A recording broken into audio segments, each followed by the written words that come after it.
بسم الله الرحمن الرحيم. الحمد لله رب العالمين، يا رب لك الحمد كما ينبغي لجلال وجهك وعظيم سلطانك. رب يسر ولا تعسر وتمم بالخير يا فتاح، وبك نستعين.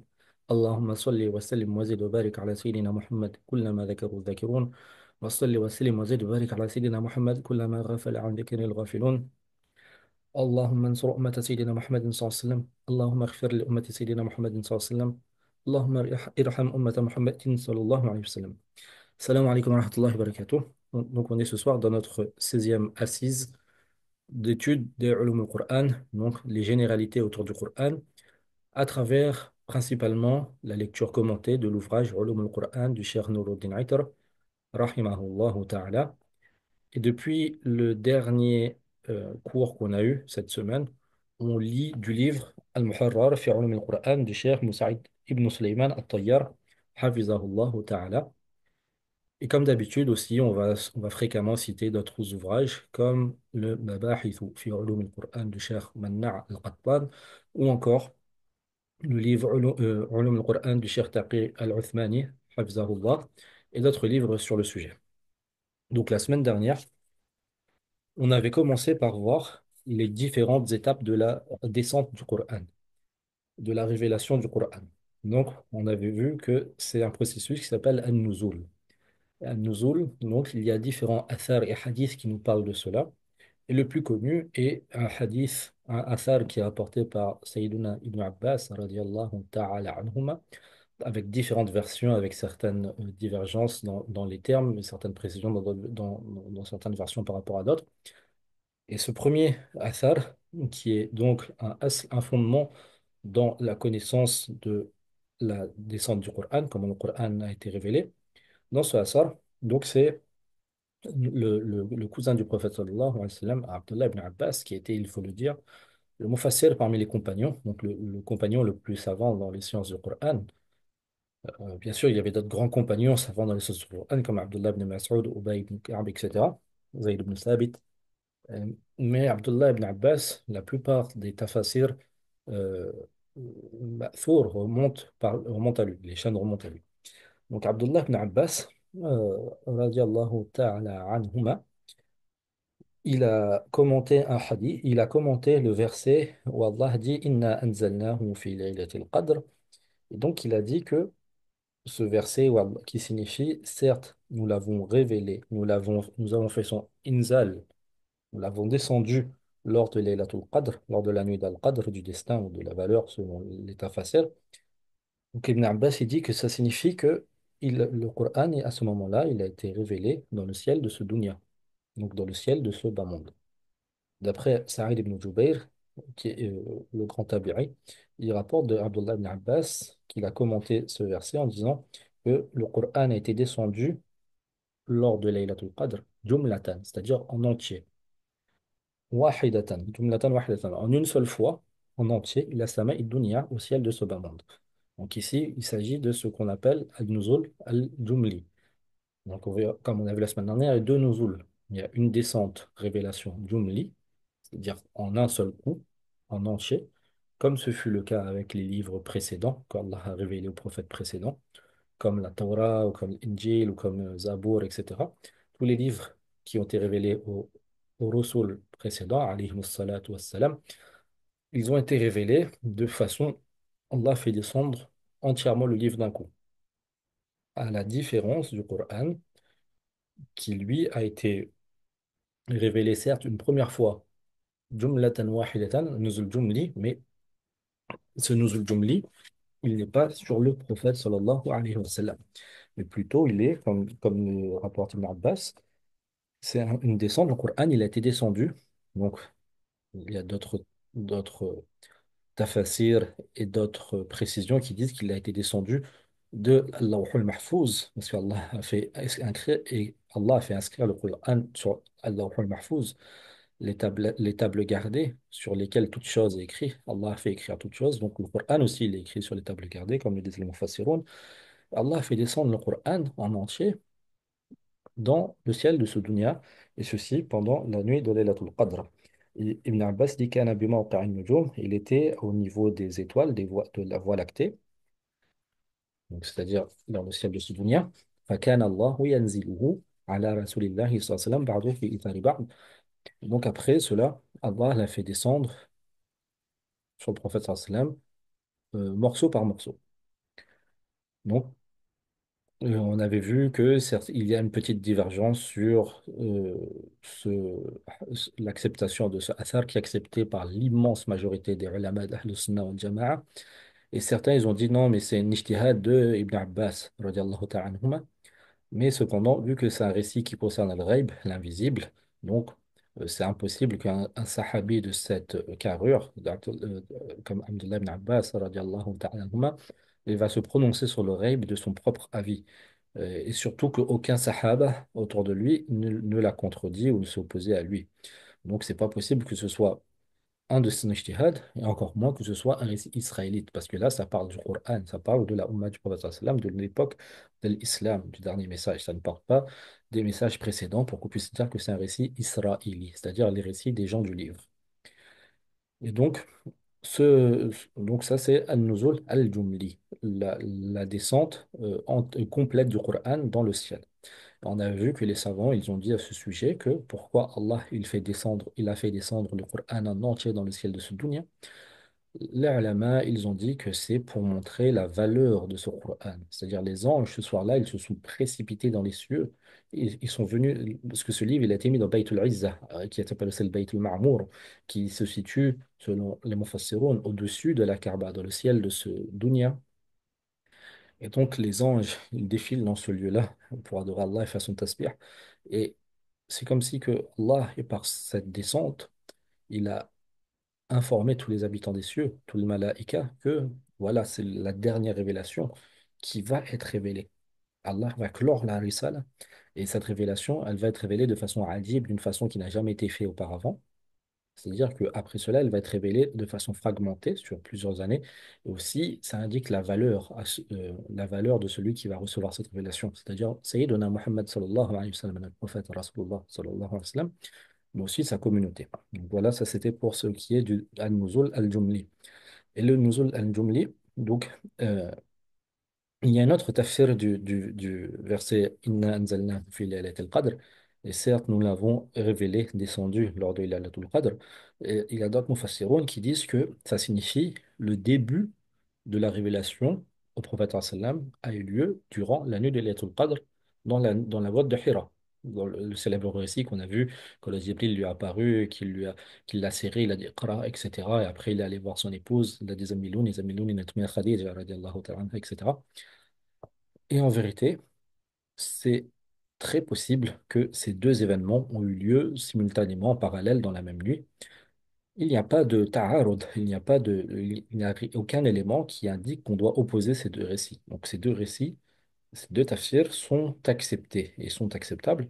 Donc selon l'opinion de beaucoup de savants, donc il y a eu ce nuzul, ce nuzul du Coran en entier, depuis Lawh al-Mahfouz jusqu'à Sama al-Dunya, au ciel de ce bas monde, dans Bayt al-Ma'mour, donc en entier. Mais en même temps, cette même nuit, Allah subhanahu wa ta'ala a envoyé Jibril alayhi salam pour révéler les premiers versets sur le prophète sallam. Et une petite précision, c'est que quand le Coran il a été révélé, il a été descendu dans le ciel de ce bas monde, pour cette nuit de Laylatul Qadr, des ulama disent il a été inscrit. Donc, Wallahu a'lam, il s'agit du ghaib, donc on ne va pas chercher la forme, le pourquoi, on ne cherche pas le kayf, comme au sujet des attributs d'Allah, on ne va pas chercher le kayf, et les choses du paradis, on ne va pas chercher le kayf, le comment, le pourquoi, la façon. Donc, de la même façon, on ne cherche pas comment cela a été fait dans le ciel de ce bas monde, mais certains ulama disent que il a été placé dans le ciel de ce dunya selon le tartib, selon la classification telle qu'on a dans les masahif à notre époque, c'est-à-dire Al-Fatiha, Al-Baqarah, etc. Et ça se finit par Ikhlas, par Al-Falaq et par Nas, avec les 114 sourates dans leur ordre. Donc, et ça, c'est selon aussi l'avis des ulama qui disent, très grand nombre de ulama qui disent que la- l'ordre des sourates dans le Coran, ça fait partie aussi de la révélation. Et donc, et le Coran, il est dans le dunya, dans le ciel de ce dunya, dans la façon classifiée qu'on le connaît, mais ensuite, la révélation de Jibril que Allah a ordonné à Djibril de faire sur le prophète sallam, elle s'est fait dans un autre ordre que l'ordre du Mus'haf. C'est-à-dire que la révélation elle a commencé par Iqra, par Surat Al-Alaq, qui est à la fin du Coran, alors que le début du Coran, c'est le Fatiha, etc. Donc ça, c'est une petite faïda. Et donc, on a vu que ça fait partie des récits qui parlent du règne, donc on ne va pas chercher le pourquoi. Donc ensuite, on avait vu qu'il y avait, après cela, un nuzul mufarraq, une descente fragmentée du Coran. Et cette descente fragmentée, qui a commencé aussi lors de Laylatul Qadr, selon l'avis qu'on vient d'exposer, euh, c'est la première révélation qui va s'étendre depuis cette nuit dans la grotte de Hira jusqu'à quelques jours avant la mort du prophète sallam sur une période de 23 ou 20 ans selon les divergences. Euh, et donc c'est cette révélation fragmentée, le taklif, c'est-à-dire la responsabilité des humains par rapport aux ordres du Coran, au respect du Coran, au fait de soutenir le Coran. Ce taklif, il est lié à cette descente fragmentée. Il n'est pas lié, la hujja n'a pas été établie par la descente du Coran dans le ciel, mais elle a été établie à partir de la descente du Coran sur le prophète sallallahu alayhi wa sallam. Donc c'est ce nuzul-là qu'on appelle mufarraq, c'est-à-dire fragmenté, auquel est liée la guidée. C'est pour cela que Allah a dit شهر رمضان الذي أنزل فيه القرآن هدى للناس وبينات من الهدى والفرقان. Allah a dit le mois de Ramadan dans lequel a été révélé le Coran, Hudan linnas, et Allah définit ce Coran en disant Hudan linnas en tant que guidée pour les gens, wa bayyinatin min al-huda wal furqan, et en tant que clarification de la guidée et outil de détermination du bien et du faux, en tant que furqan. Donc le Coran, il est descendu sur le prophète sallam par l'ange Jibril alayhi salam sur une période d'une vingtaine d'années de la façon dont on a vu dans les chapitres précédents. On a vu comment l'ange venait, comment Jibril alayhi salam venait au prophète sallam, comment se déroulait la révélation, les mazahir al-wahy, le poids du prophète sallam son poids physique qui augmentait à ce moment-là, il transpirait alors qu'il faisait froid, etc. Donc on a vu cela dans les chapitres précédents. Il y a ensuite ce qu'on appelle An-Nuzul As-Sanawi. An-Nuzul As-Sanawi, la descente annuelle. C'est un sujet qui n'est pas beaucoup abordé dans pas mal de livres. Beaucoup de livres de Ulum al-Qur'an n'abordent pas ce sujet-là. Et c'est pour ça que j'ai trouvé utile de citer, de lire ces passages du livre de Cheikh Moussa al-Tayyar.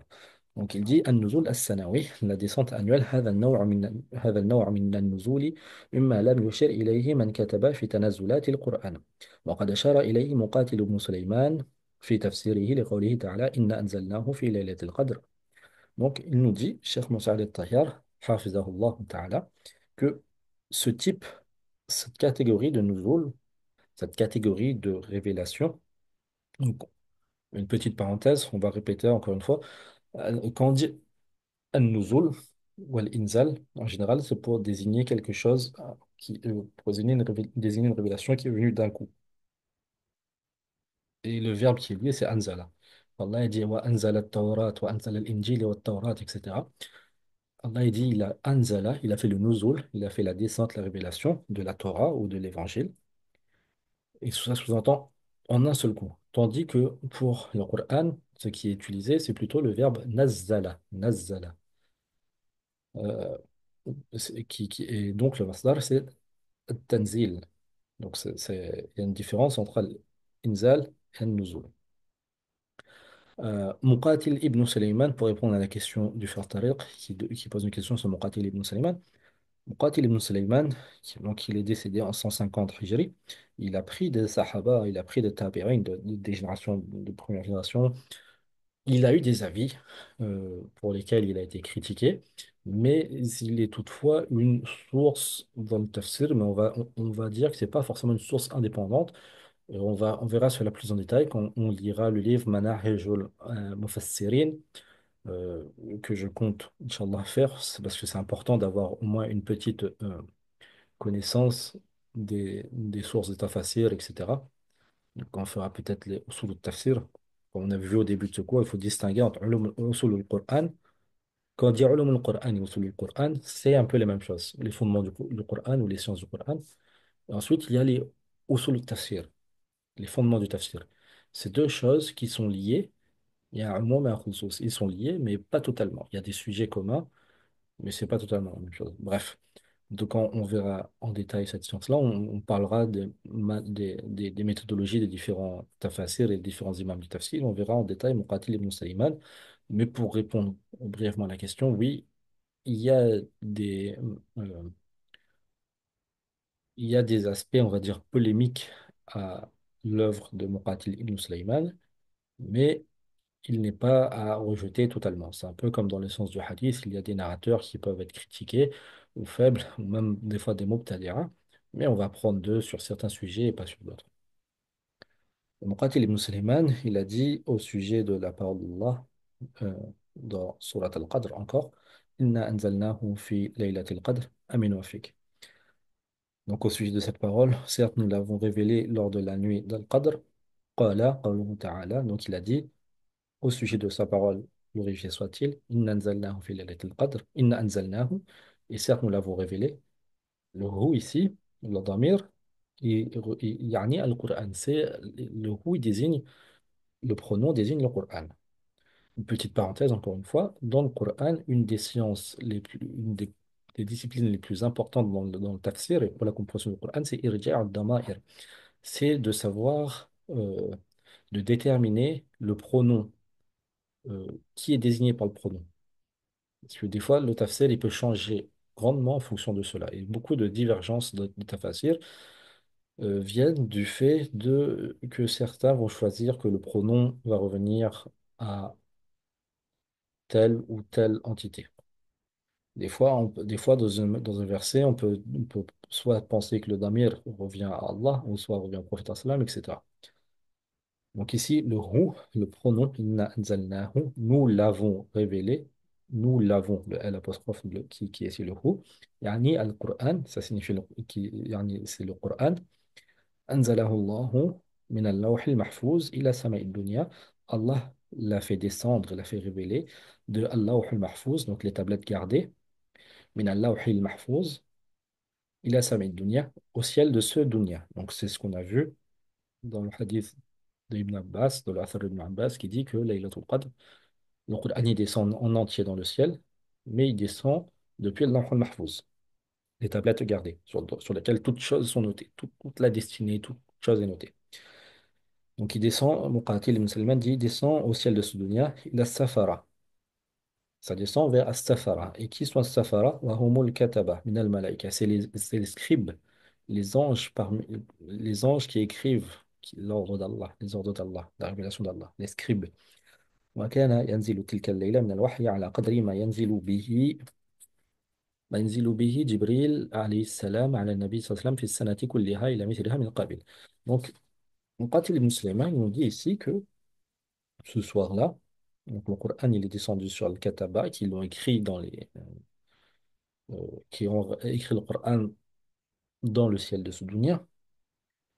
Et également, Allah a fait révéler donc à ces Kataba qui écrivent euh, la révélation de ce qui allait être révélé dans cette année-là, c'est-à-dire la portion du Coran qu'Allah avait déterminée, euh, lorsqu'Allah a déterminé toute chose, Allah avait déterminé que cette première année de la révélation, Allah allait révéler une certaine portion du Coran au prophète sallam. Et Al-Kataba, cette nuit-là, ils ont aussi noté cette portion-là. Ils ont aussi noté tous les passages, tous les ayats qui allaient être révélés cette année-là au prophète sallallahu alayhi wa sallam. Et ainsi de suite. Donc, ça, chaque année, Al-Kataba, cette nuit de Laylatul Qadr, les anges scribes, ils notent, ils notent là où Allah leur ordonne de noter, ils notent les versets du Coran qui vont être descendus cette année-là. حتى نزل القرآن كله في ليلة القدر من شهر رمضان من السماء. وهذا المعنى الذي أشار إليه مقاتل من كونه ينزل إلى السفرة في ليلة القدر من كل سنة إبان بعثة النبي صلى الله عليه وسلم ما سينزل عليه خلال السنة موافق لما قيل من أن الله يقدر في ليلة القدر مقادير السنة الآتية وينزلها إلى الكتبة من الملائكة. Donc ce récit de Muqatil ibn Sulaiman, donc c'est pris de son tafsir, tafsir Muqatil, Ce que nous dit ici Muqatil ibn Sulaiman, c'est ce sens-là du fait que euh, Allah il fait descendre le Coran sur As-Safara, les anges scribes lors de Laylatul Qadr, et les anges scribes ils vont noter toute la révélation qui va être révélée cette année-ci au prophète sallam. Ceci est en accord avec ce qui a été dit dans d'autres hadiths sur Laylatul Qadr. Ce qui est dit dans ces hadiths, c'est que la nuit de Laylatul Qadr, donc la nuit du destin, selon la décence, dans cette nuit-là, le destin des gens sont, une partie du destin des gens est notée. Bien qu'Allah sait de toute éternité le destin des gens, mais Allah fait noter le destin des gens aux anges. Et parmi les choses prédestinées cette année-là, c'est ce qui va se dérouler. Donc, cette nuit de Laylatul Qadr, Allah a fait révéler à ses anges scribes du Qadr que voilà, tel ayat va être révélé au prophète sallam. Donc eux, ils vont le noter, et chaque année, ainsi de suite. Donc c'est ce qu'on appelle An-Nuzul As-Sanawi, la révélation annuelle. En général, on ne va pas beaucoup entendre parler de cela dans les ouvrages de Ulum al-Qur'an. Donc c'est pour ça que c'est une faïda importante ici que nous amène Cheikh Moussaïd al-Tayyar. Hafizahullah. Fawaidu Tanjim al-Nuzul. Donc maintenant, on va voir quelques bénéfices, quelques points d'intérêt du fait que le nuzul, la révélation, elle a été fragmentée. Le terme qui est utilisé ici, c'est Tanjim al-Nuzul, donc ça vient de la racine du mot étoile. Et il y a aussi une petite faïda là-dedans, qui est que quand on dit Kana, comme devrait c'est d'Ibn Abbas, كان في موقع النزول donc le Coran كان بموقع النزول il était au موقع donc à l'emplacement des étoiles entre guillemets la Voie lactée donc ça peut désigner aussi bien géographiquement le lieu le ciel de ce dunya avec la divergence des savants est-ce que le ciel de ce dunya c'est toutes les voies lactées ou une seule voie lactée etc. Et ça peut aussi désigner aussi euh, un sens figuré qui est les étoiles éparpillées. Donc quand on dit que le Coran il était canabé mawqi'a an-nujum, c'est aussi que, entre guillemets, il allait être révélé de façon fragmentée comme les étoiles sont éparpillées dans le ciel. Donc souvent dans le Coran, il y a des mots qui ont un sens temporaire et un sens géographique, selon le tafsir, selon la compréhension du terme. Donc, ce tanjim, ici, tanjim, c'est pour dire de façon éparpillée, un peu éparpillée comme les étoiles, entre guillemets. Donc, les fawaïd du tanjim, de la fragmentation, de la révélation du Coran al-Karim, Coran al-Sharif. Inna Allah subhanahu qadirun ala an yakuna kitabahu على طريقة أن يكون كتابه على طريقة الكتب السابقة التي نزلت جملة واحدة. Donc Allah subhanahu wa ta'ala, il est tout à fait capable أن يكون كتابه que son livre, il soit révélé de la même façon qu'ont été révélés les livres précédents, c'est-à-dire en un seul coup, en une seule fois, comme on a vu. كالتوراة التي تضمنت التشريع comme la Torah, la révélation à Banu Israël, la particularité de la Torah, c'était التشريع. C'est un livre vraiment de législation. Dans la Torah, on le voit beaucoup chez les Juifs, c'est une religion très législative. Donc, il y a beaucoup d'ordres, beaucoup d'interdits. Et Allah leur a donné aussi beaucoup de restrictions, beaucoup d'interdits, ou beaucoup d'ordres aussi du fait de leur nature. Et si Cheikh Moussa al-Tayyar met une petite note, وذهب إلى هذا الرأي كثير من العلماء وقد أخذوا ذلك من جملة من الدلائل كقوله تعالى. Donc, Cheikh Moussa al-Tayyar nous dit que beaucoup de savants ont adopté cet avis. C'est-à-dire que l'avis que la Torah a la marque de l'aspect législatif. Et donc, ils ont dit qu'ils ont pris cela de plusieurs preuves, notamment la parole d'Allah subhanahu wa ta'ala, où Allah a dit وقال الذين كفروا لولا نزل عليه القرآن جملة واحدة كذلك لنثبت به فؤادك ورتلناه ترتيلا قال ابن جريج قال هو وقال الذين كفروا لولا نزل عليه القرآن جملة واحدة كما أنزلت التوراة على موسى ويشهد لهذا قوله تعالى وكتبنا له في الألواح من كل شيء موعظة وتفصيلا لكل شيء فخذها بقوة وأمر قومك يأخذوا بأحسنها سأريكم دار الفاسقين. Donc, وما كتب له هو التوراة. Donc ici, les savants, ils ont extrait de euh, le fait que les livres précédents ont été révélés en une seule fois, de, de, de versets comme le verset 32 de Surat al-Furqan où Allah dit, et ceux qui ont mécru ont dit, si seulement le Coran était révélé sur lui en une seule fois. C'est-à-dire qu'ils n'ont pas cru parce que le Coran il n'est pas révélé en une seule fois comme ça a été le cas pour les livres précédents. Allah répond à ce souhait, à cette shubuhat. Allah dit, mais il en est ainsi, sous-entendu qu'il n'est pas révélé en une seule fois, linuthabbita bihi fu'adak, afin que nous fortifions son cœur, warattalnahu tartila, et nous le récitons avec tartil, nous le récitons méthodiquement, de façon posée. Ibn Jurayj, donc le grand salaf, il dit au sujet de ce verset, وَقَالَ الَّذِينَ كَفَرُوا, ceux qui ont mécru ont dit, لَوْلَا نُزِّلَ عَلَيْهِ الْقُرْآنُ جُمْلَةً واحدة, si seulement ce Coran aurait été révélé en une seule fois, جُمْلَةً واحدة. Donc Ibn Jurayj commente cela, il dit, comme a été révélé la Torah à Moussa. Donc ce, ce athar nous prouve que la Torah a été révélée en une seule fois. ويشهد لهذا قوله تعالى, il y a également une preuve de cela dans le verset 145 de Surat Al-A'raf, où Allah dit وَكَتَبْنَا لَهُ فِي الْأَلْوَاحِ مِنْ كُلِّ شَيْءٍ مَوْعِظَةً وَتَفْصِيلًا لِكُلِّ شَيْءٍ. Allah dit nous avons écrit pour lui, yani Moussa alayhi salam, sur les tablettes min kulli shay'in, de toutes choses. Donc Allah a écrit un peu, un peu de toute information pour lui, maw'izatan et cela afin que ce soit un rappel, une exhortation, wa tafsilan li kulli shay, et un détail de toutes les choses. Donc on voit ici que la Torah, elle est très détaillée. Donc il y a beaucoup de lois, beaucoup d'interdits, beaucoup de restrictions, donc il y a aussi bien un rappel que beaucoup d'aspects législatifs. Donc c'est détaillé. L'aspect législatif est détaillé. Et ensuite Allah dit à Moussa, فَخُذْهَا بِقُوَّةٍ, prends-le avec force. Prends cette révélation, cette tablette avec force. وَأْمُرْ قَوْمَكَ يَأْخُذُوا بِأَحْسَنِهَا, et ordonne à ton peuple de la prendre de la meilleure façon. سَأُرِيكُمْ دَارَ الْفَاسِقِينَ, et je vous montrerai les demeures des pervers, les demeures des pécheurs. Donc ici, ça parle de la Torah, et ça nous montre aussi que la Torah, elle a été écrite et donnée au prophète Moussa alayhi salam en une seule fois, de façon à ce qu'Allah dit prends-la. Donc c'était vraiment matérialisé en une seule fois. Donc ça, c'est une petite annotation. Et donc, il en est de même pour l'Injil, qui est les évangiles. Alladhi tadammana al-mawa'iz.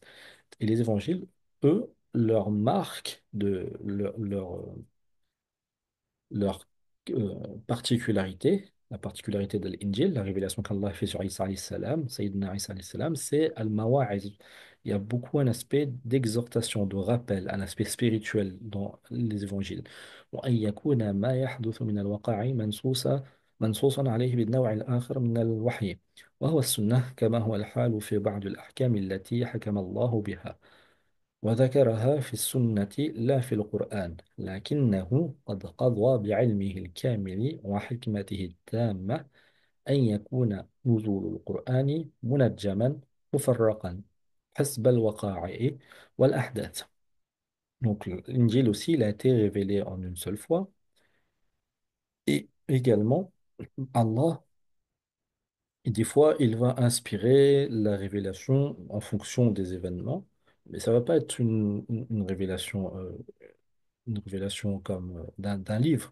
Ça va être comme pour la Sunna, où Allah, il va décréter des choses, il va inspirer au prophète sallam des jugements, il va inspirer au prophète sallam des ahkam qui sont évoqués cette fois-ci. C'est plus des enseignements qui vont être évoqués dans la Sunna, mais pas le Coran. Donc là, c'est un enseignement reformulé par le prophète sallam, et ça renvoie à ce qu'on a vu dans notre cours d'études sur la Sunna, que la Sunna est aussi une révélation.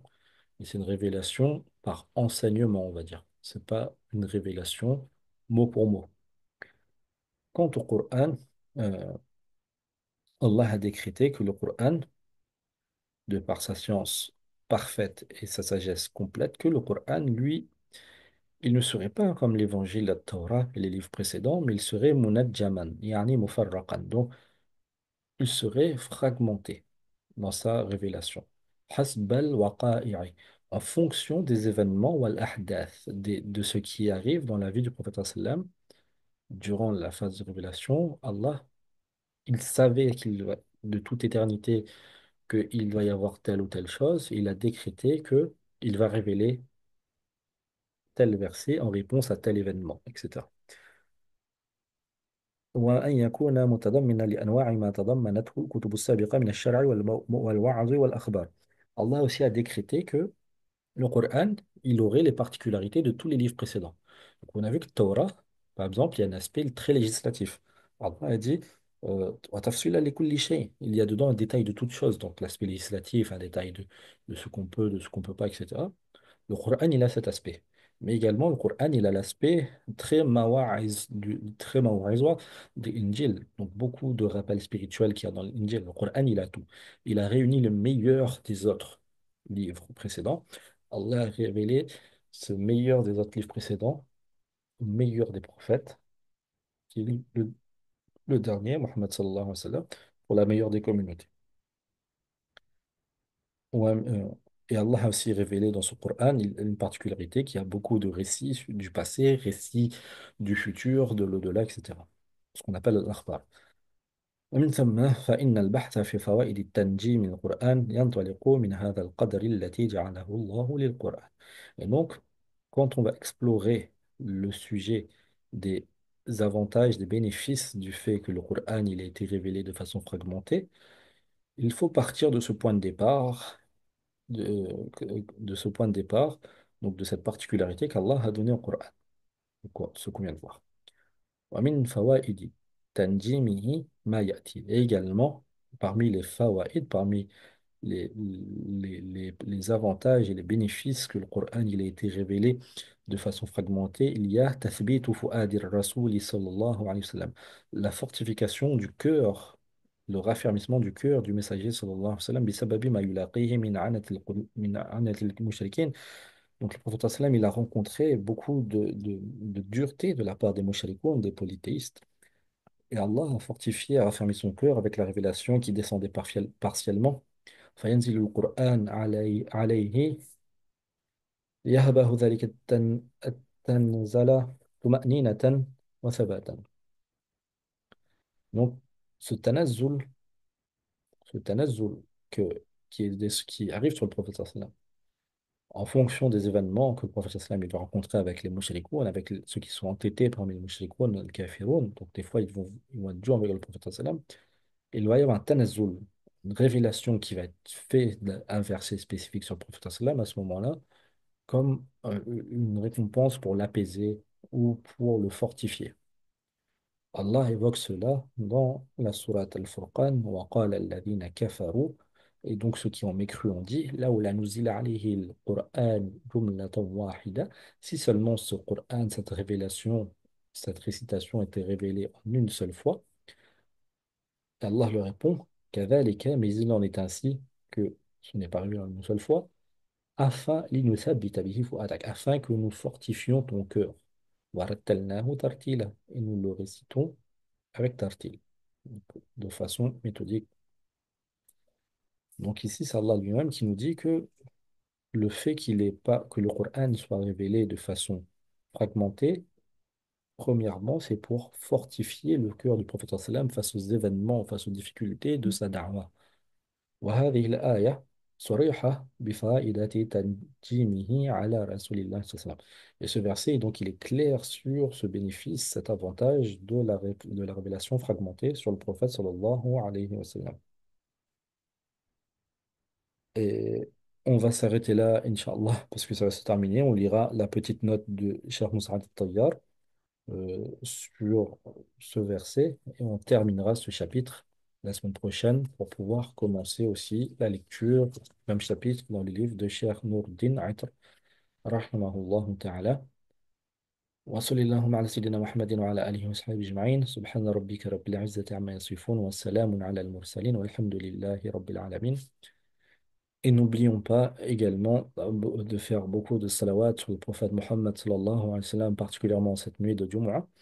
Et également, par cette salat sur le prophète sallam, on va mettre la niyyah qu'Allah donne al-nusra, qu'Allah donne le secours, qu'Allah donne la tamkin, qu'Allah donne la délivrance et la victoire à la umma du prophète sallam partout où elle est opprimée, que ce soit en Palestine, à Gaza, au Cachemire, à Rakan, et au Soudan et partout ailleurs dans le monde, et qu'Allah fasse de nous des causes de soulagement et de nasr et de izza pour cette umma. Wassalamu alaikum wa rahmatullahi wa barakatuh. Amin wa fik. Baraka.